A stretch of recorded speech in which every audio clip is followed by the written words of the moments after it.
अब इसमें बताया गया है कि जितनी भी शिव पिंडियां बनाए हर पिंडी पर चावल संगे ही लगाते जाइए और ओम नमः शिवाय, ओम नमः शिवाय।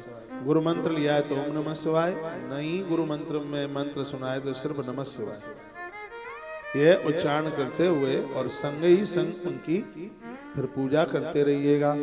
उसका यह वर्णन किया गया, नमोस्तु नीलग्रीवाय पादम मनोन हरेत हरदम चरुद्र गायत्र्या आचमनम त्र्यंबकेन च। शंकर जी की गायत्री बड़ी बढ़िया, एक गायत्री जपने से 100 मंत्र जपने का फल मिल जाता है। और आपसे आती होगी ओम तत्पुरुषाय विद्महे महादेवाय धीमहि तन्नो रुद्रः प्रचोदयात्। यह बोलकर कोई महादेव के ऊपर एक फूल भी चढ़ा देता है तो धरती के संपूर्ण पुष्प चढ़ाने का फल प्राप्त हो जाता है। रुद्र गायत्री बोलकर के ही भगवान शिव के ऊपर पुष्पांजलि के फूल चढ़ाइए। यह सब वर्णन किया गया है। शंकर जी का एक अद्भुत ध्यान है, वो शिव महापुराण में वर्णन है। विद्येश्वर संहिता के अध्याय नंबर 20 के श्लोक नंबर 52 वामन नंबर में है और बहुत याद करने को लायक है। आचार्य जनों को तो याद रहता ही है। ध्याये नित्यम महेशम रजत गिरिनिभम चारु चंद्रावतम सम। इससे महापुराण का है स्तुति श्लोक है ये। रत्ना कल्पोज्ज्वलांगम परसुमृगवराभीतहस्तं प्रसन्नम पद्मासीनम समन्ता सुतमर्मगरुडै व्याघ्रकृतं वसानम विश्वाधम विश्वबीजम निखिल भयहरम पंचवक्त्रम त्रिनेत्रम। बड़ा अद्भुत है। अद्भुत क्या, बहुत ही ज्यादा यह दिव्य है। 52 नंबर का श्लोक है। कहा है कि जब भगवान शिव को आप भस्म लगा देते हैं तो उनका शरीर रजत गिरिनिभम चांदी की तरह दमकता है, चमकता है। कोई शिव पर भस्म लगाता है भोलेनाथ अति प्रसन्न हो जाते हैं। चांदी के पर्वत की भांति तो दमकते हैं, चमकते हैं। कोई अपने मस्तक पर मनोहर चंद्रमा का मुकुट धारण किए। शंकर जी को आप बहुत आभूषण अलंकार बनवा देते हैं। एक अर्ध चंद्र भी बनाइए, अर्ध चंद्र, आधा चंद्रमा। इससे व्यक्ति अपने क्रोध को जीत लेता है। सौम्य है ना चंद्र, और चंद्रमा जिसके ऊपर अति प्रसन्न हो जाए। व्रत बहुत हैं, 2 व्रत बड़े अद्भुत हैं, एक चांद्रायण और एक पाशुपत। चंद्रमा जिसके ऊपर प्रसन्न हो जाए, इष्ट का दर्शन करा देते नवग्रह में। चंद्रमा की इतनी बड़ी महिमा है। चंद्रमा स्वग्रही होकर के ज्योतिष कहती है, बैठ जाए तो दुश्मन भी अपना हो जाता है। लोग खिंच खिंच करके आते हैं। यदि किसी व्यापारी की कुंडली में चंद्रमा मजबूत होकर के बैठ जाए तो ग्राहक बिना सामान खरीदे जा ही नहीं सकते, मीटिंग फेल हो ही नहीं सकती। चंद्रमा का इतना बड़ा प्रभुत्व और भगवान शिव मस्तिष्क के ऊपर मुकुट में चंद्रमा को धारण करते हैं।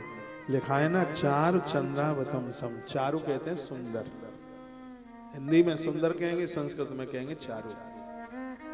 चारु में सुंदर। भगवान बहुत प्रसन्न होते हैं। रत्नों के आभूषण धारण करने से उनका श्रीअंग और भी उद्भासित उठता है। रत्ना कल्पोज्ज्वलांगम, रत्नों को धारण करने से उनके 4 हाथों में, भगवान महादेव के 4 हाथों का वर्णन से महापुराण में किया गया।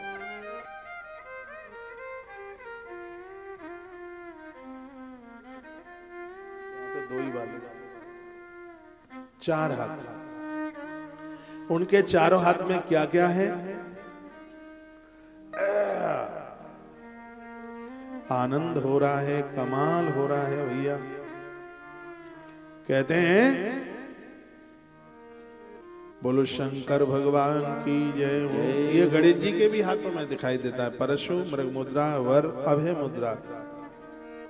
कमल के आसन पर बैठे हुए देवता लोग चारों ओर खड़े होकर उनकी स्तुति करते हैं। मुखमंडल पर 5 मुख हैं और 3 नेत्र। तो एक में 3 है तो 15 आंख वाले हैं। विश्वाधम विश्व बीजम, पूरी सृष्टि के बीज हैं भोलेनाथ। निखिल भय हरम, संपूर्ण जगत को निर्भय कर देते हैं। भक्त को तो निडर ही होना चाहिए। वो भक्त हो ही नहीं सकता जो भयभीत होता। थाने से, पुलिस थाने से किसको डर लगेगा? जिसने अपराध किया। हाँ, दुनिया से भय उसको लगेगा जो अपराधी है। और भगवान का भक्त अपराधी होता नहीं, इसलिए भगवान का भक्त तो काल से भी नहीं डरता। एक बार काल सम डरे।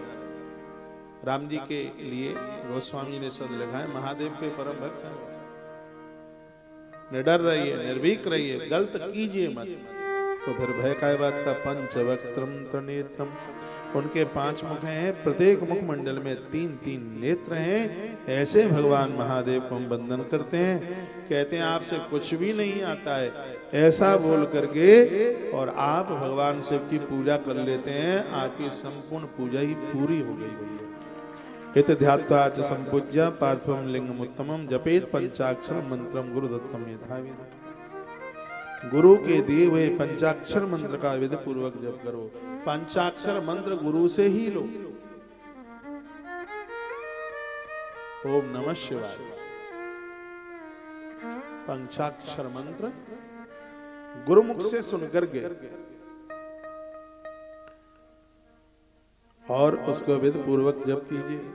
हे बेपरवरो विद्वान पुरुष को चाहिए कि वह देवेश्वर शिव को प्रणाम करता हुआ नाना प्रकार की स्तुति, वंदन, प्रणाम सब कर।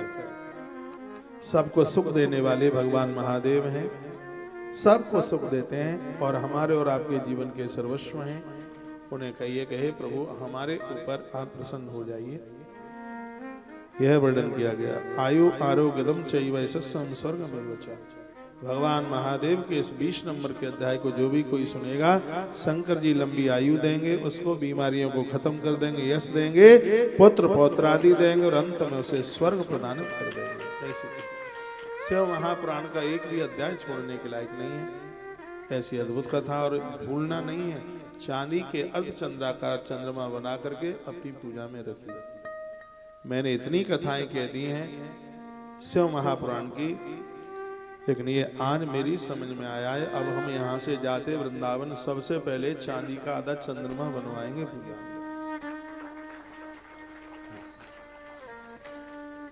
बहुत बड़ी महिमा है उसकी, बहुत आनंद की बात है। कितने शिवलिंग बना करके क्या विद्या प्राप्ति की कामना से पुरुष भक्ति पूर्वक 1000 पार्थिव शिवलिंग। सावन के महीने में जो भी कोई विद्यार्थी पूरा महीना भर 1000 शिवलिंग बनावेगा तो सगरी किताबें माथे में बैठ जाएंगी आके, बिना पढ़े नहीं, पढ़ के। हाँ, सो कहीं आपको ये लगे कि बिना पढ़ के ही बैठ गए तो फिर तो ना कोई कोचिंग करेगा ना कोई स्कूल जाएगा, तो मिट्टी का बैठा बैठा शिवलिंग ही बनाता रहेगा। और इसमें मैं कभी विश्वास नहीं करता। हम लोगों को अकर्मण्य नहीं बनाना चाहते। पूजा करने से धन कमाने में मन लगता है। आप ये कहो कि पूजा करने से ही धन मिल जाएगा, तो फिर क्यों ऑफिस बना रहे हो? काय को 10 घंटा ड्यूटी करने को जाते हो? बेलपत्र चढ़ाते रहो सुबह से लेके शाम तक बैठ के, पैसा तो आ ही जाएगा। विश्वास मत कर लेना किसी का। जिस वीडियो पर हम लिख देते हैं कि ये कर लो धन की वर्षा हो जाएगी, ये कर लो भगवान मिल जाएंगे, उस वीडियो को कोई नहीं देखता। और यदि हमारे ऑफिस वालों ने ये लिख दिया कि धन की वर्षा हो जाएगी, तो वीडियो 10 घंटे में 2.5 लाख चलती है। 2.5 लाख लोग कम से कम। तो धन की वर्षा हो जाएगी बातों में नहीं आ जाइए। धन की वर्षा तो तभी होगी जब आप मेहनती बनेंगे, जब आप काम करेंगे। तो फिर आपने क्यों लिखा, धन आने के साधन बन जाएंगे। ऐसे कंपनी वाले लोग आपको मिल जाएंगे जो आपको काम देंगे, साधन मिल जाएंगे, साधन बन जाएंगे, रास्ते खुल जाएंगे। उसके लिए हम देव आराधना और धन हमसे अपराध ना कराए, उसके लिए देव आराधना की जरूरत होती है। आप दिवाली पर क्यों भगवान की पूजा करते हैं? कभी सोचा आपने? दिवाली पर लक्ष्मी की पूजा, तो लक्ष्मी के साथ फिर गणेश क्यों पूजते हैं? तो धन चाहिए तो लक्ष्मी को ही पूज लो। गणेश जी को इसलिए हम पूजते हैं क्योंकि लक्ष्मी धन जब चल करके आता है तो दुनिया भर के दुर्गुण भी लेके आता है। धन हमसे अधर्म न कराए, हमारी बुद्धि न बिगड़े, बुद्धि के देवता गजानन है, इसलिए लक्ष्मी माँ के साथ गणेश जी इसलिए पूजे जाते हैं। अब यहाँ लिखा है कि जो बच्चे बालक 1000 मिट्टी के शिवलिंग बनाएंगे, विद्या उनके पास चल करके आ जाएगी, यानी पढ़ने में उनका मन लग जाएगा। वो किताब छोड़ेंगे नहीं, मटर गश्ती नहीं करेंगे, जो पढ़ेंगे वो याद हो जाएगा।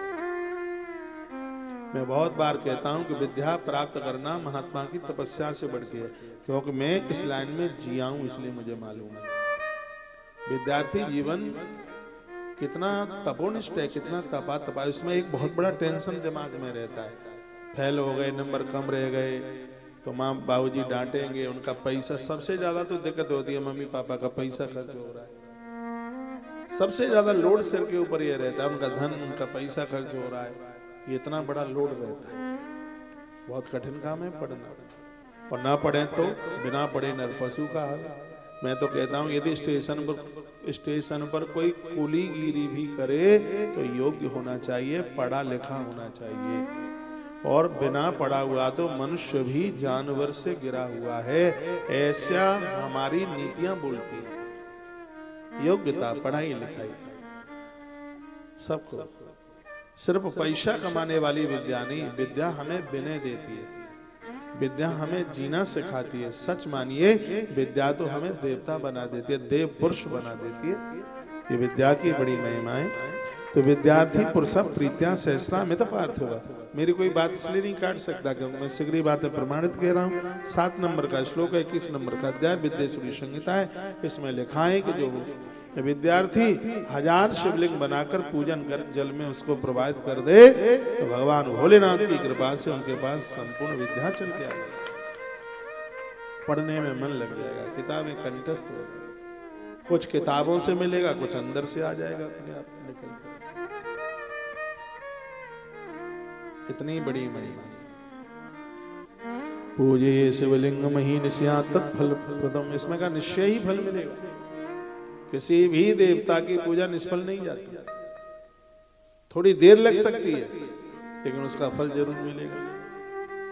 काशी में एक महापुरुष हुए विद्याधर, उनको 4 बेटियां थी, विवाह के लायक हो रही थी, पैसे की व्यवस्था थी नहीं, तो वो किसी गुरुजी के पास गए, कहा गुरुदेव बेटियां सियानी हो रही हैं, धन है नहीं, कुछ उपाय बता देते।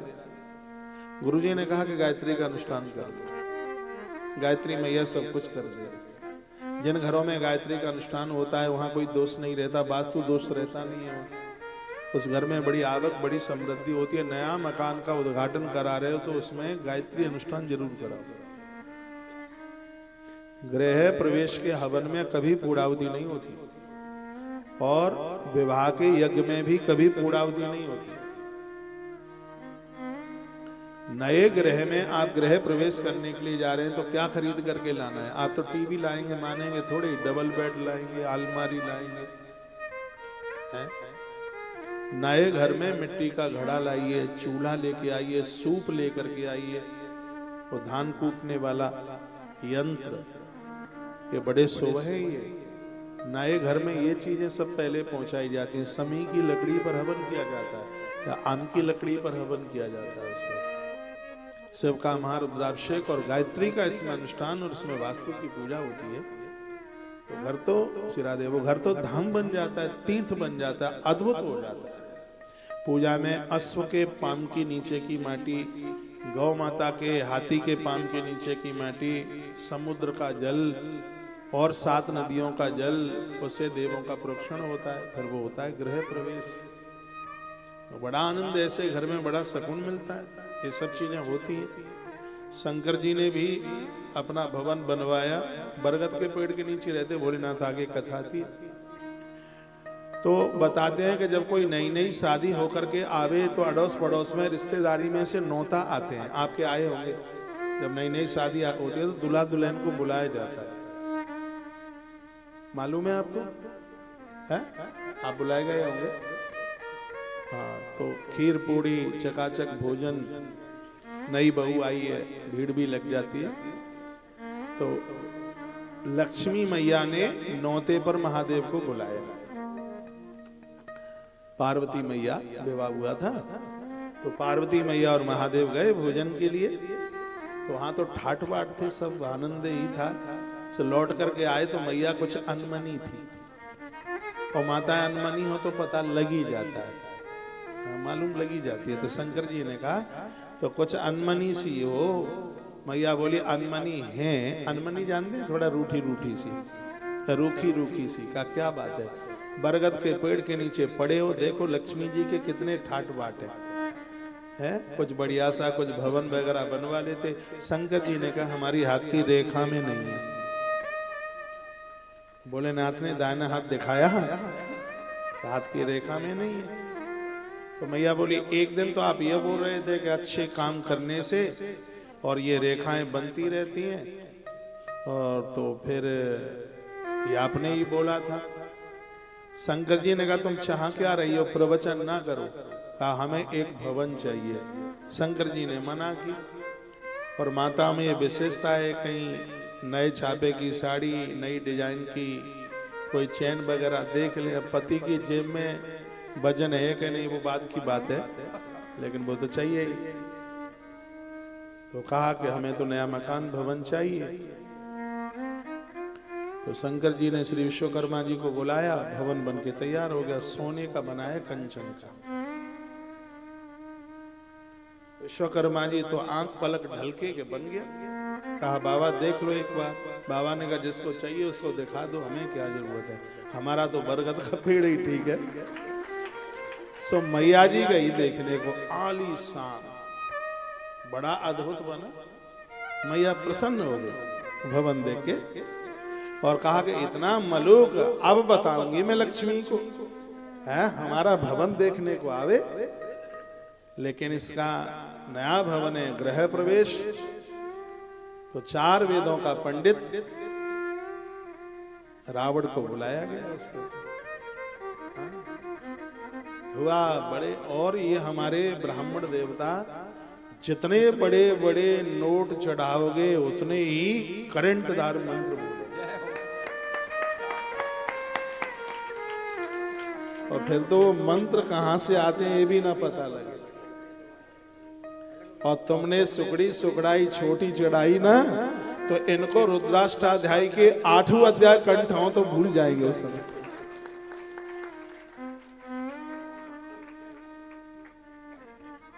तो दक्षिणा के बिना पूजा का कोई फल भी नहीं मिलता। हाँ, दक्षिणा के बिना कुछ नहीं है पूजा का फल।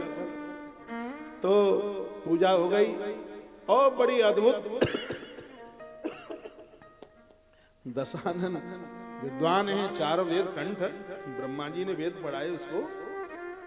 तो बोले बाबा ने आज हमने केला खा लिया। दीक्षा वाला भक्त कुछ लेकर के आवे तो उसमें से कुछ खाना तो पड़ता ही है। हाँ, तो दीक्षा का केला खा लिया। आप बड़ी श्रद्धा से लाए हैं तो भैया से कोई दिक्कत नहीं है, खा लिया। तो कहा दक्षिणा मांग लो। रावण ने मन में विचार किया कि क्या मांग लें दक्षिणा में, वो तो रावण ही ठहरा। उसने कहा सोने का महल है, आपको तो बरगद का पेड़ ही ठीक है। और प्रभु जी मैं ज्योतिषी भी हूं, मकान बन जरूर बन गया है, पर तुम्हारी जन्मपत्री में मकान नहीं है, ये दक्षिणा में हमें दे। भोलेनाथ ने कहा दिया, और दाहिना हाथ पार्वती की तरफ किया, कहा हाथ देख ले हस्त रेखा इसमें नहीं है, दे दिया। शंकर जी ने कहा पूजा के बाद में एक विसर्जन होता है, वेदियों का विसर्जन, आचार्य लोगों को पता होता है, और वहां दक्षिणा जरूर चढ़ानी पड़ती है। जब देवताओं को बुला करके भेजा जाता है उनको, गच्छ गच्छ सुरः श्रेष्ठ, देवताओं को भेजा जाता है कि अब आप प्रस्थान करो, द्वारा बुलाएं तब आ जाना। तो पूजा का वो वेदियों का विसर्जन हुआ, उसमें भी दक्षिणा चाहिए। तो महादेव ने कहा कि देव विसर्जन हुआ है, पहले पूजा की दक्षिणा मांगी, अब विसर्जन की पूजा, अब विसर्जन की दक्षिणा मांग लो। क्या चाहिए? मकान दे दिया, पहले भवन दे दिया। तो उसने मन में सोचा कि सोने की लंका तो मिल गई, लेकिन लंगोटी कमंडल वाले के पास में इतनी सुंदर स्त्री, ये क्या करेगा? ये धन का बहुत बड़ा दुर्गुण है। आप बुरा नहीं मानिए, धन बढ़े और अपनी घरवाली सुंदर लगे, ये भगवान की बहुत बड़ी कृपा समझना है। हाँ, नहीं तो रुपया पैसा बढ़ता है तो घरवाली मलूक नहीं लगती। अब आप कहोगे कथा सुनाने को आए हो, भड़काने को आए हो, तो मेरी ये भी तो बात सुन लो कि दुनिया में परमात्मा ने आपकी घरवाली से सुंदर स्त्री और आपके घर वाले से सुंदर पुरुष नहीं बनाया, और मनुष्य होकर के भी वो देव हैं जो इस बात में संतुष्ट हैं। हाँ, रावण के खानदानी थोड़े ही है कि उसकी बात हृदय में उतर के आ जाएगी। रावण ने सोचा कि भवन इतना बढ़िया है और घर तो तभी सुंदर लगता है यदि इस घर में कहीं ये पार्वती हो। तो कहा कि आपने घर तो दे दिया, लेकिन घर में रहने वाली तो दे दो।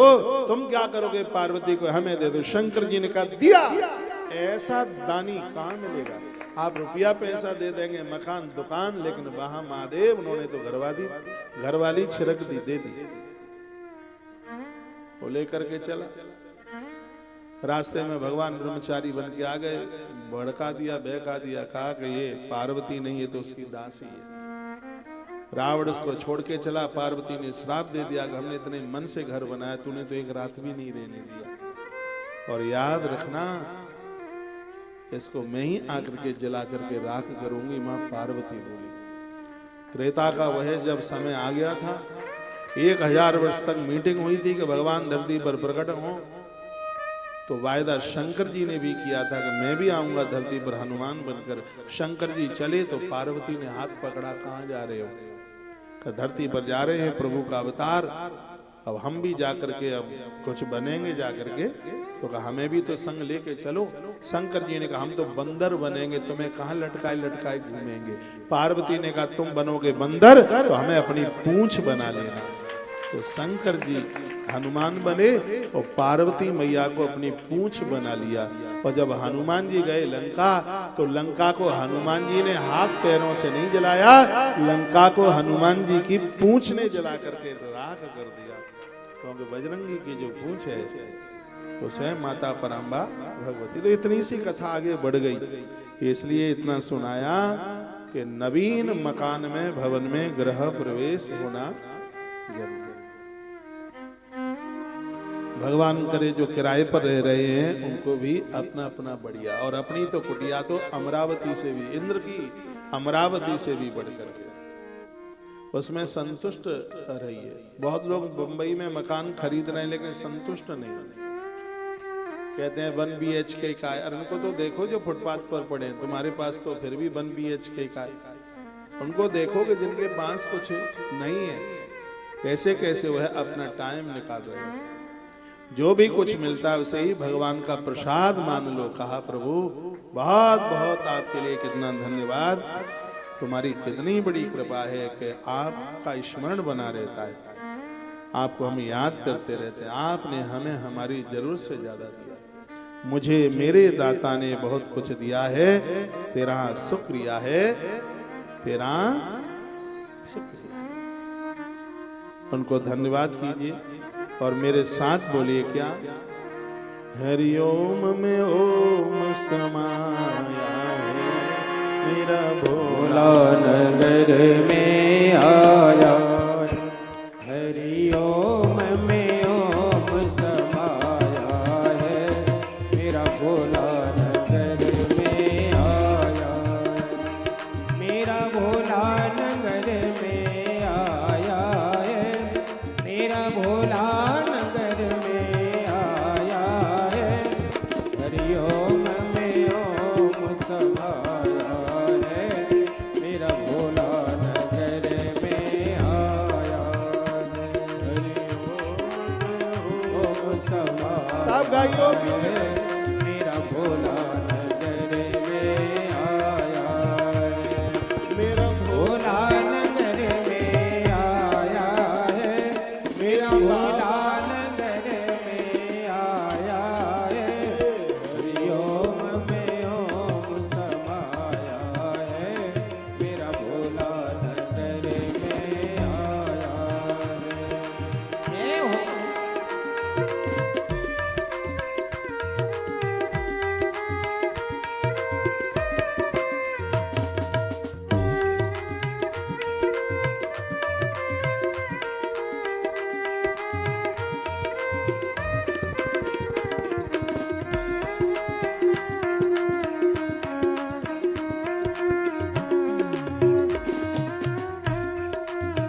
भोले के माथे चंदा विराजे, भोले के माथे चंदा विराज, चंदा में ओम समाया है, मेरा भोला नगर में आया है।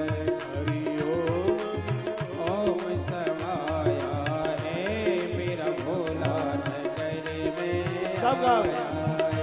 मेरा भोला नगर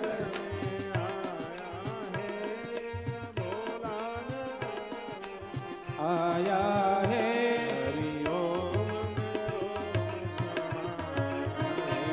मेरा भोला नगर में आया है।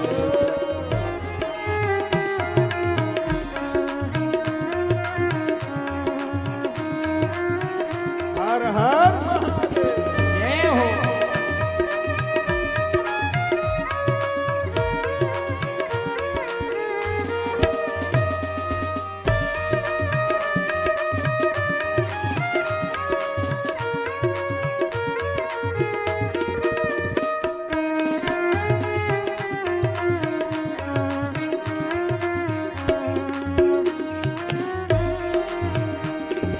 भोला के महल में डमरू बिराजे, भोला के हाथ में डमरू बिराजे, डमरू में ओम समाया है, मेरा भोला नगर में आया है। हरि ओम में ओम समाया है, मेरा भोला नगर में आया है। मेरा भोला नगर में आया है, मेरा बाबा नगर में आया है। ओम में ओम समाया है, मेरा भोला नगर में आया है। जय हो। समाया है, मेरा भोला नगर में आया है।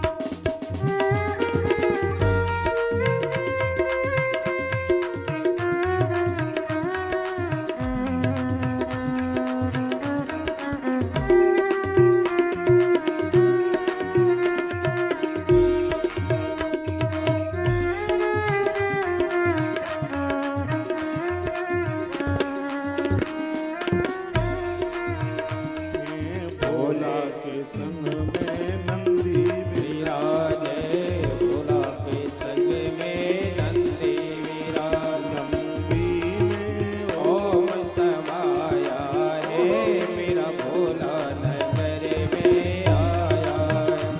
हरि ओम ओम में ओम समाया है, मेरा भोला नगर में आया है। मेरा भोला नगर में आया है, मेरा बाबा नगर में आया है। हरि ओम में ओम समाया है, मेरा भोला नगर में आया है। ओम समाया है, मेरा भोला नगर में आया है। हरि ओम में ओम समाया है, मेरा भोला नगर में आया है। मेरा भोला नगर में आया है, बाबा नगर में आया है। ओम में ओम समाया है, मेरा भोला नगर में आया है। ओम में ओम समाया है, मेरा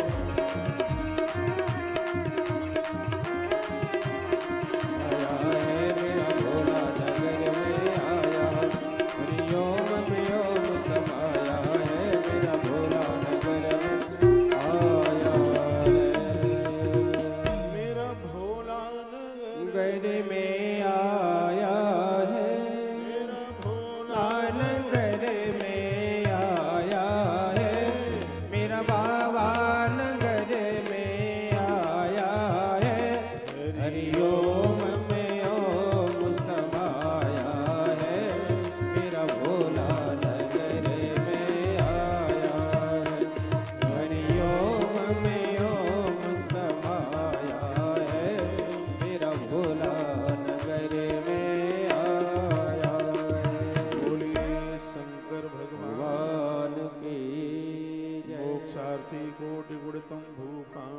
सहस्रकम। कहते हैं कि भूकामश्य, भूमि की अभिलाषा रखने वाले को पूरा प्रदोष के दिन, सोमवार के दिन या पूरे सावन में 1000 मिट्टी के शिवलिंग बना करके उनकी पूजा कर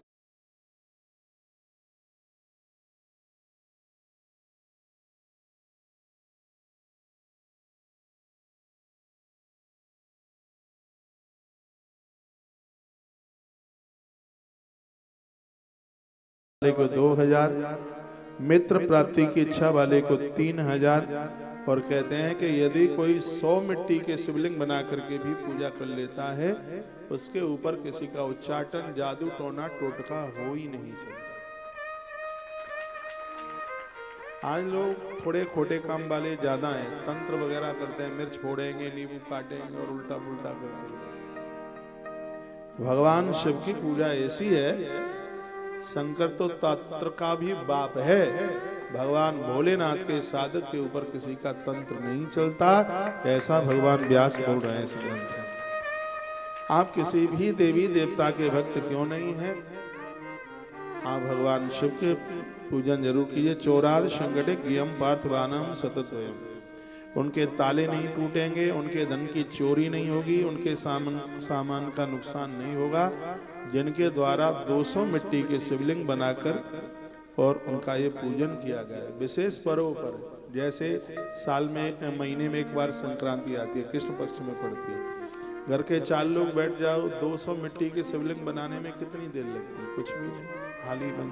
चोराद संकटे गियम, चोर का भय नहीं होगा, कोई संकट नहीं आवेगा। तो ये किसी के बच्चे भटक गए हैं, रास्ते से इधर उधर चले गए हैं, 1500 शिवलिंग बनाकर भगवान महादेव का पूजन करें, वो रास्ते पर होंगे। दारिद्र्य 5 सहस्रम अयुतम सर्व कामद, 5000 मिट्टी के शिवलिंग बनाकर महादेव की पूजा की जाए तो व्यक्ति ऋण मुक्त हो जाता है, उसके कर्जे का निपटारा हो जाता है। देखा, एक पार्थिव लिंग का भी जो कोई नित्य पूजन करता है, जिंदगी भर, जीवन भर एक मिट्टी का शिवलिंग बना करके और वह अपने जीवन भर उनकी पूजा करता है। एक पाप हरम प्रोक्तम, कहा गया है कि सर्व कामान कारणम परमीर्थम, उसका जीवन में कभी काम नहीं बिगड़ सकता और अंत में वह भगवान के धाम को ही जाएगा, उसकी मृत्यु नहीं बिगड़ सकती। यदि कोई बिना अपराध के कारागृह में है तो उसको बाहर करने के लिए पार्थिव पूजा से बड़ी कोई पूजा नहीं है। कारागृहात् मुक्त्यर्थम अयुतम कार्येत बोला। अयुत कहते हैं 10,000, संस्कृत का शब्द है। इसमें 100 को सत बोलते हैं, 1000 को सहस्र बोलते हैं, लाख को लक्ष बोलते हैं, करोड़ को कोटि बोलते हैं, 10,000 को अयुत बोलते हैं। तो लिंगा नाम अयुतम, यानी 10,000 शिवलिंग बनाकर यदि उनकी पार्थिव पूजा कर ली जाए, बुद्धिमान व्यक्ति राजा के भय से, कारागृह से वह मुक्त हो जाए। अपुत्र 55 सहस्राणी प्रकार ये, यदि किसी का बच्चा रूठ गया, अपनी पत्नी को लेकर के दूर चला गया, दूसरी जगह रह रहा, माता पिता से बात ही नहीं करता, 55,000 मिट्टी के शिवलिंग बनाकर पार्थिव पूजा करके उनको वंदन पूजन किया जावे तो माता पिता की औलाद, बेटा बहू उनसे दूर नहीं जाएंगे। वर्णन है अपुत्र या किसी को संतान नहीं है तो भी, ये पूरा अध्याय है, 21 नंबर का अध्याय, अपने घर भी आप पढ़ सकते हैं।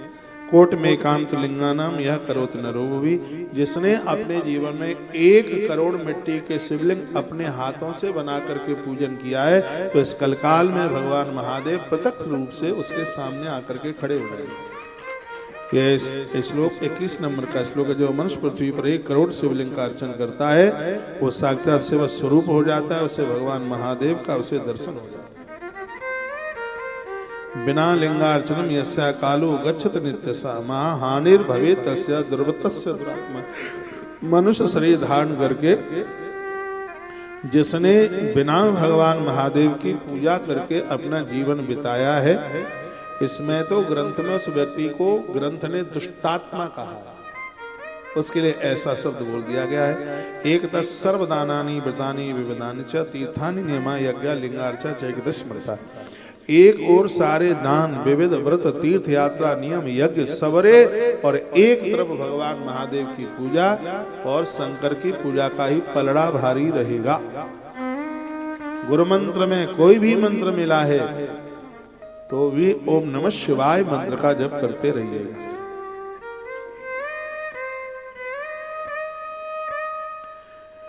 आगे सुन लीजिए। शिवनाममयम लिंगम नित्यम पूज्यम महर्षि। महर्षियों को शिवनाम में इस लिंग की नित्य पूजा करनी चाहिए, गृहस्थियों को करनी चाहिए, बच्चों को, बूढ़ों को, युवाओं को, सबको।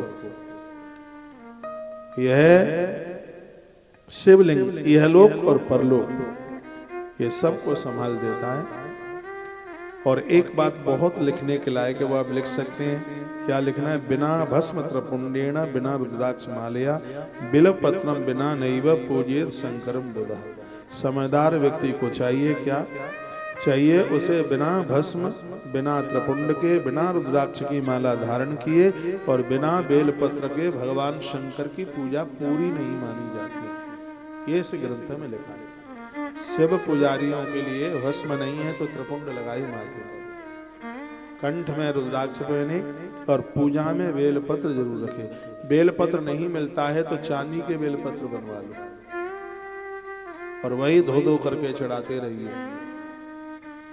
इसी ग्रंथ में लिखा है कि तुलसी और बेलपत्र ऐसा है, इसको धो धो करके 6 महीने तक आप चढ़ा सकते हैं, ये कभी बासे नहीं होते। इतनी ही बड़ी बात, 6 महीने तक इसको धो धो करके आप चढ़ा सकते हैं। यदि उपलब्ध नहीं हो पाते हैं तो आप रजत के, आप चांदी के बनवा करके रखवा लीजिए। श्लोक लिखा है ना, 55 नंबर का श्लोक है, 22 नंबर का अध्याय, विद्येश्वर संहिता है। सीधी भैया, यहाँ तो खुली डायरी है, स्पष्ट लिखा है बिना भस्म त्रपुंडेण बिना रुद्राक्ष मालया। भस्म ना हो तो मिट्टी उठा करके रगड़ लो, माथे पर लगा लो। और बड़ा अद्भुत लिखा है, वो भी ना मिले तो पानी हाथ में ऐसे घिस करके पानी का जल का ही त्रिपुंड लगा लो। बिना भस्म त्रिपुंडेण बिना रुद्राक्ष मालया बिल्वपत्रम बिना नैव पूजिए शंकरम बुधा। लिखा है बिना भस्म त्रिपुंड लगाए, बिना रुद्राक्ष की माला धारण किए, बिल्वपत्र के बिना भगवान शंकर की पूजा न करें। यहाँ तो ये और लिख दिया, क्योंकि उस पूजा की संपूर्णता फल तो तब मिले तब आपके कंठ में रुद्राक्ष है, माथे पर त्रिपुंड है। इसमें तो लिखा है कि मिट्टी से ही त्रिपुंड लगा ले। लिखा है ना, भस्म प्राप्तो मुनिश्रेष्ठा प्रवृत्ते से पूजने तस्मान मृदापि। मृद कहते हैं मिट्टी को। यदि भस्म और चंदन उपलब्ध नहीं है तो मिट्टी ही माथे पर लगा लो। कर्तव्यम ललाटे च त्रिपुंडकम। ललाट पर त्रिपुंड लगा करके फिर ये पूजा कीजिएगा तो भगवान महादेव बहुत कृपा कर देते हैं। आइए नेक्स्ट, इसका जो टॉपिक है वो ये है कि भगवान महादेव के ऊपर चढ़ा हुआ प्रसाद खाना चाहिए कि नहीं खाना चाहिए, और खाना भी चाहिए तो किसको खाना चाहिए, और नहीं खाना चाहिए तो किसको नहीं खाना चाहिए। और यह अध्याय नंबर 22 अध्याय, 22 नंबर का अध्याय है, विद्येश्वर संहिता है। सुन लो, बड़े काम की बात है। और मैं ये अध्याय आपके बीच में अब मैं आरंभ कर रहा हूं। भाषा समझ में आ रही है पीछे तक? धन्यवाद। ऋषियों ने कहा, अग्राह्यम शिव नैवेद्यमिति पूर्वम श्रुतम बचा। हे महामुनि, हमने पहले सुना है कि भगवान शिव को अर्पित किया गया नैवेद्य अग्राह्य होता है, यानी ग्राह्य नहीं होता। तो क्या इसमें आपका क्या मत है? ये 88,000 ऋषियों ने पूछा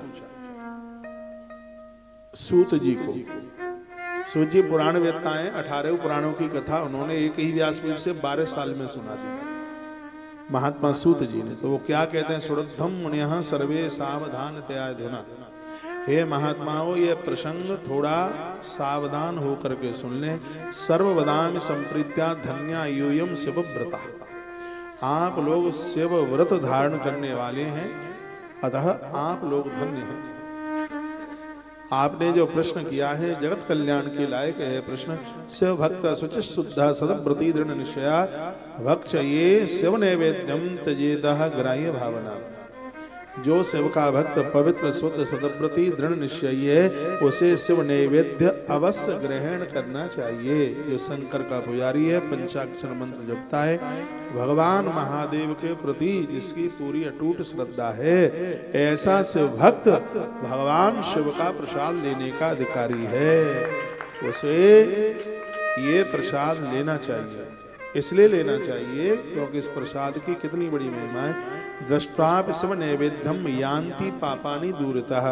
शिव नैवेद्य को, भगवान शंकर के प्रसाद को देखने मात्र से पाप भाग जाते। ले लिया ये तो बहुत बड़ी बात है, यदि उसको दर्शन भी कर लिया नेत्रों से पाप भाग जाते। और शिव नैवेद्य भक्षण करने से करोड़ों पुण्य स्वतः ही चल करके आ जाते हैं।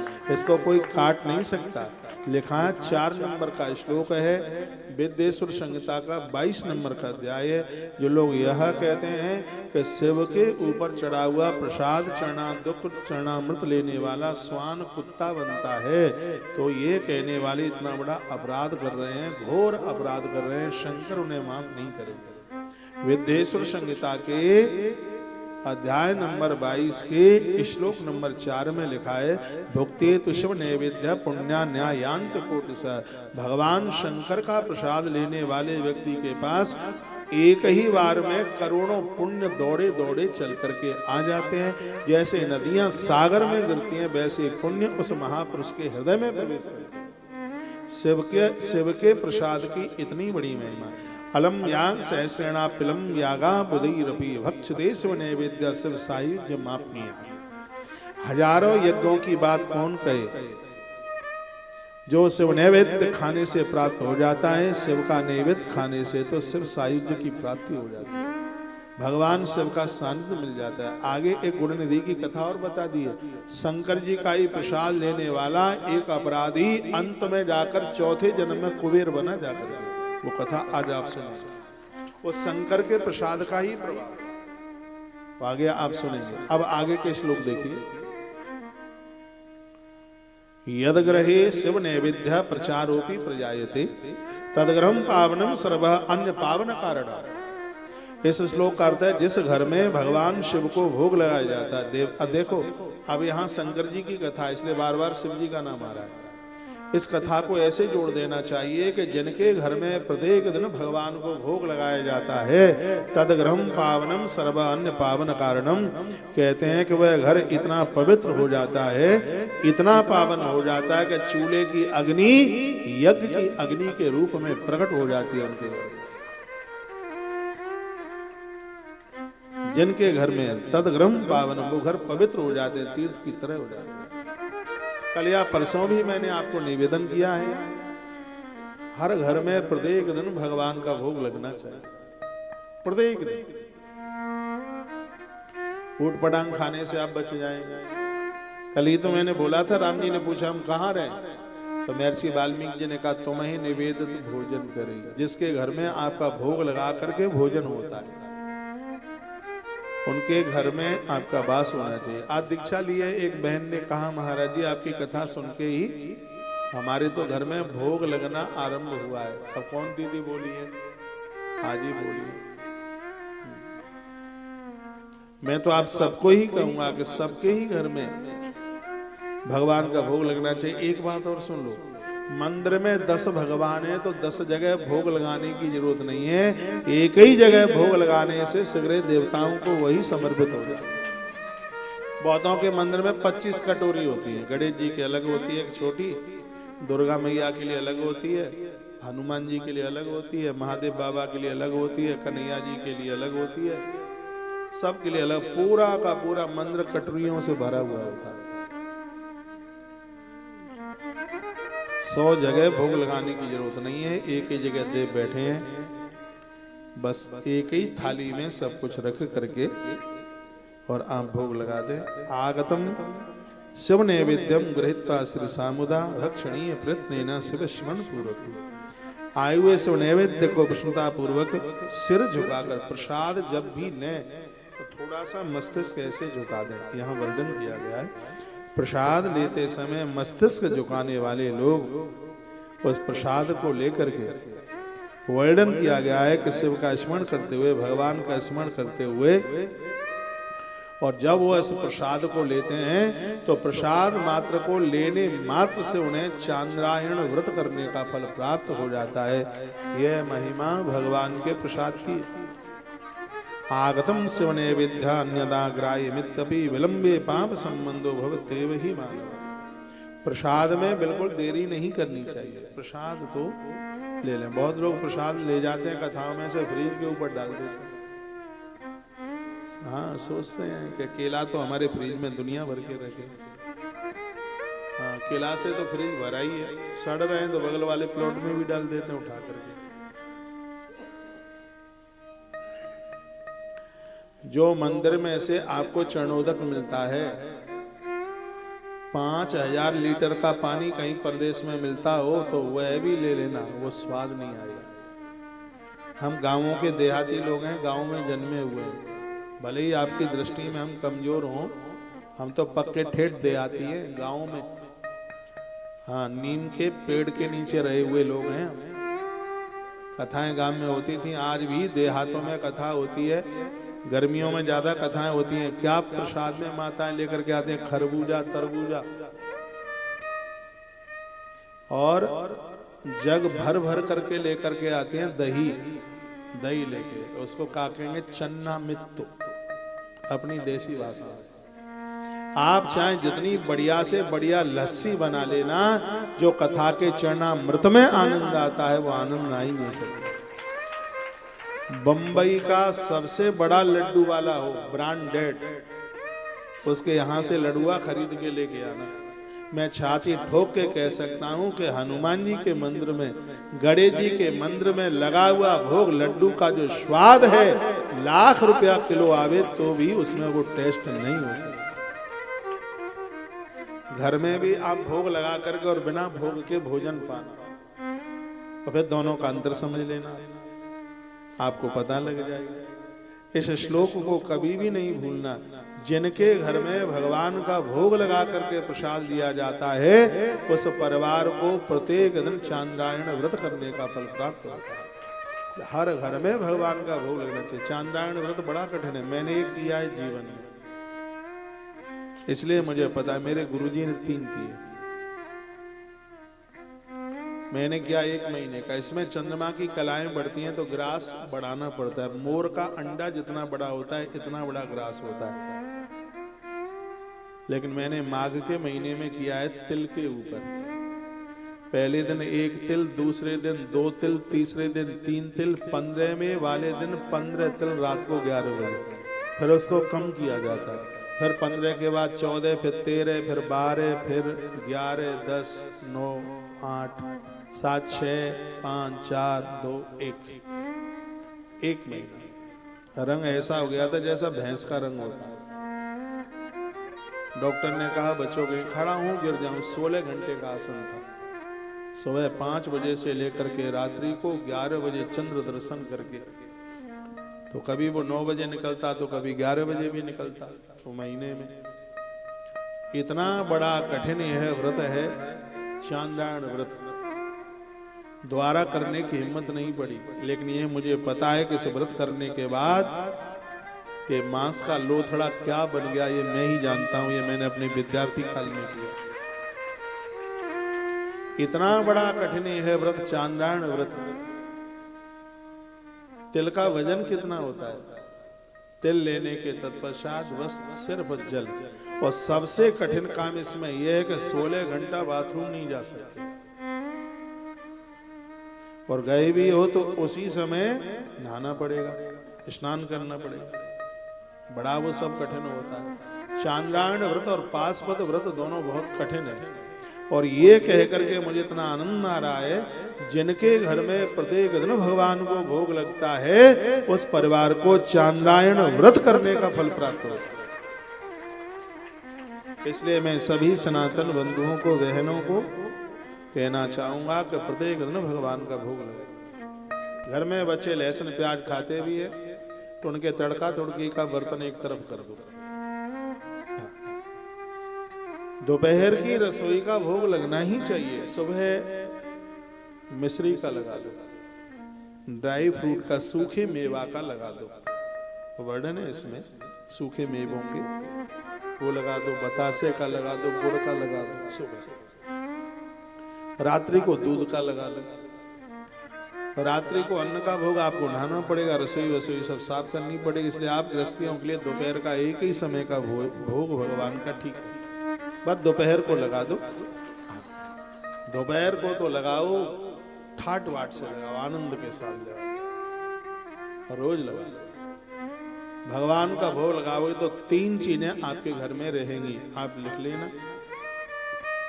एक का नाम है सत्य, एक का नाम है समर्पण, और एक का नाम है शांति।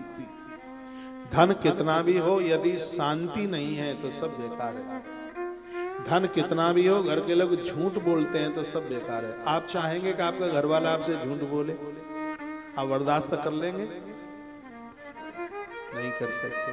गया कहीं है, बोले कहीं, बेटा हो, पति हो, पत्नी हो, कोई भी हो, झूठ बोलने वालों से बड़ी नफरत होती है। आप चाहेंगे कि आपका पति आपके खर्चे को पैसा ना दे, समर्पण बात बोल रहा हूं, आप चाहेंगे हैं? आप लड़ लेंगे, नहीं तो कहेंगे मैं मायके चली जाऊंगी तो देखता रहेगा। 3 चीजें हर घर में होना जरूरी है, सत्य, समर्पण और शांति। राम जी ने ही तो पूछा था हम कहां रहे, तो महात्मा महर्षि वाल्मीकि जी ने कहा तुम कहां नहीं हो, तो उन्होंने कहा हम तो सब जगह, लेकिन 2 मेरे साथ और आए ना, जानकी और लक्ष्मण, इनके साथ हम कहां रहे? तो राम सत्य है, लक्ष्मण समर्पण है, और सीता माता शांति है। तो महर्षि वाल्मीकि जी कहते हैं तुम ही निवेदित भोजन करही प्रभु प्रसाद पट भूषण करे। जो आपका भोग लगा करके, जिन घर में आपका भोग लगा करके रसोई आरंभ होती है, उस घर में आप तीनों का वास हो। तो आज की कथा में से यह लेके जाना यहाँ से। अब हमारे पास नोट तो है नहीं देने के लिए, हाँ, और आपको हमारे नोटों की जरूरत भी नहीं। आप तो बड़े उदार हैं, बड़े मेहनती लोग हैं, और मैं प्रार्थना करूंगा कि कहीं भी नोट लेने को न जाना, ना मंदिर में जाना, ना दोस्त के यहां जाना, ना मित्र के यहां जाना। नोट तो अपनी मेहनत से कमाना, पैसा मेहनत से।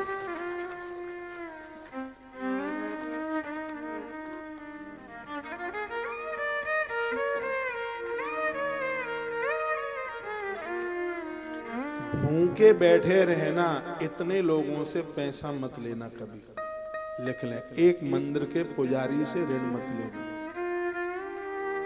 एक वैदव्य नारी से ऋण मत लेना जिस नारी का पति नहीं है, एक गुरु से कभी भी ऋण मत लेना, उससे कभी नहीं लेना उससे। एक गुरु भाइयों से कभी ऋण मत लेना, जो गुरु भाई, जो गुरु बहन, उनसे कभी ऋण मत लेना।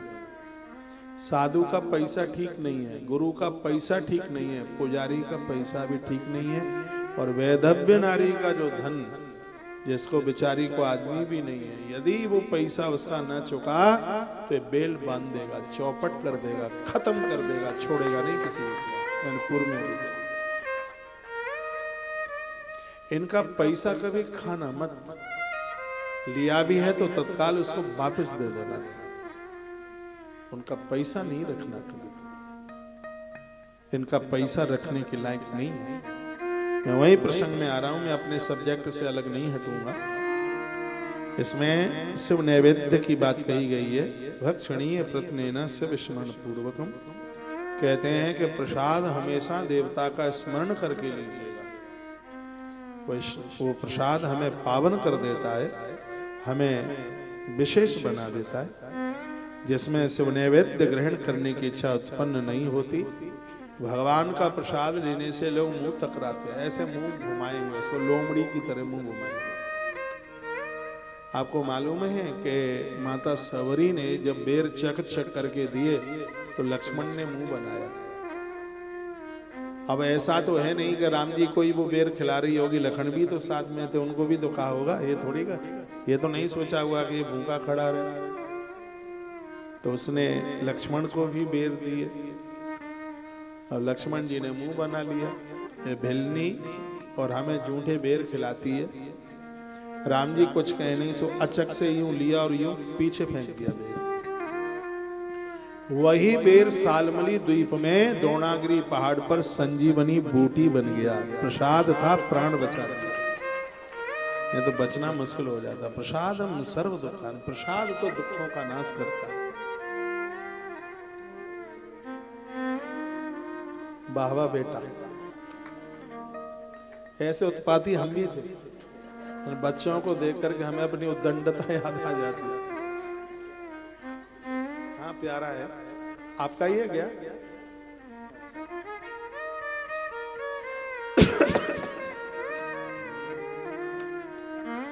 आइए आगे के कुछ श्लोक हम सुन लें। पीछे तक आप हमें सुन पा रहे हैं? आवाज आ रही है? धन्यवाद। तो हो सके, इसमें मेरी कोई जबरदस्ती नहीं है, यदि हो सके तो घर में भगवान का भोग लगाना शुरू कर दो। और एक बात और सुन लो, घर में कुछ भी नहीं है तो तुलसी पत्र तो है, तुलसी का पत्ता रख दीजिए, भगवान संतुष्ट हो जाएगा। गणेश जी के ऊपर तुलसी नहीं चढ़ती है, सबको पता होना चाहिए, लेकिन सगरे देवताओं के भोग में तुलसी चढ़ती है। महादेव का दिया हुआ वरदान है। सगरे देवताओं के भोग में, हनुमान जी के भी भोग में, सबके भोग में तुलसी चढ़ती है। शिव दीक्षान्वितो भक्तो महाप्रसाद संगिकम सर्वेषामपि लिंगानां नैवेद्यम भक्षये शुभम। जो शिव दीक्षा से दीक्षित हैं, जिनके गुरुजनों ने शिव मंत्र सुनाया है, ऐसे लोग भगवान महादेव का अभिषेक प्रसाद लेने के पूर्ण रूप से अधिकारी हैं। हम अपने भक्तों को दीक्षा देते हैं तो शिव मंत्र सुनाते हैं। मैं तो सबको ही बोलता हूं, कोई भी मंत्र आप जपते हैं, भगवान शंकर का ओम नमः शिवाय जरूर जपिए। जिसकी जिह्वा से ओम नमः शिवाय निकलता है और ऐसे मुख का कोई दर्शन कर ले, तत्काल उसे प्रयाग की त्रिवेणी नहाने का फल मिल जाता है। ये रुद्र संहिता में लिखा है। इसी ग्रंथ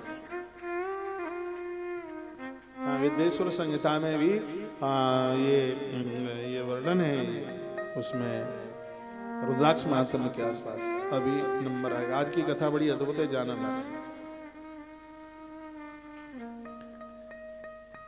अन्य दीक्षा युजाम नृणाम शिव भक्तिर आत्मनाम षडुत्थम निर्णयम प्रीत्या शिव नैवेद्य भक्षय।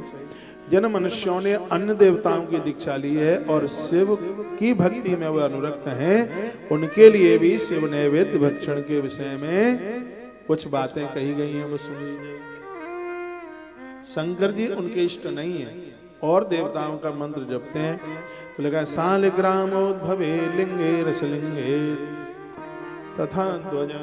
आप शंकर जी को स्नान कराते हैं और आपके इष्ट कोई दूसरे हैं, तो इसमें लिखा है गोपाल जी को या राम जी को या सालिग्राम जी की शिला को अभिषेक के संग में आप वहां पर बैठा दीजिएगा। हे ब्राह्मणों, सालिग्राम भगवान का स्पर्श कराते ही हर भक्त भगवान शंकर का प्रसाद लेने का अधिकारी हो जाता है। फिर पूछा सालिग्राम स्पर्श कराने की क्या जरूरत है?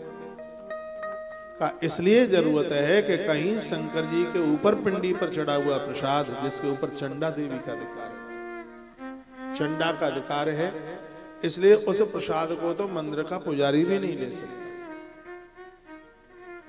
और मैंने पूर्व में भी बोला है कि पिंडी के ऊपर चढ़ा हुआ यदि पैसा भी है तो औरों को छोड़ो, पुजारी जी भी उसे अपने काम में नहीं लेते, ऊपर चढ़ा, बिल्कुल ऊपर पिंडी के ऊपर। इसलिए हम कभी भी शंकर जी के ऊपर पिंडी के ऊपर पैसा दक्षिणा नहीं चढ़ाते, नीचे चढ़ाते। कम से कम किसी के काम में तो वो चल के आगे। और आप भी ऐसा ही कर, बहुत लोग नोट ऊपर चढ़ाते, बड़ी नोट है, थोड़ा लोग देखें तो सही कि हमने कितनी बड़ी चढ़ाई है। ऊपर चढ़ाएंगे पिंडी के ऊपर, सबको दिखाई दे। उसे नीचे चढ़ाइए। वो प्रसाद भी ऊपर रख देंगे, ऊपर बेलपत्री चढ़ाओ ना, फूल चढ़ाओ, प्रसाद नीचे चढ़ाओ से सबके काम आए। उसके ऊपर चंडा देवी का अधिकार है वहां ऊपर, वहां चावल चढ़ाइए और पूजा की सामग्रियां चढ़ाइए। लेकिन जब प्रसाद की बात आती है तो उसे आप वहां चढ़ाइए जहां नीचे ब्रह्मा जी का स्थान है। पिंडी में नीचे ब्रह्मा और मध्य में विष्णु और सबके ऊपर रुद्र है, ऊपर रुद्र देवता का वास है। तो वो वहां नीचे रखिए, वहां चंडा का अधिकार है।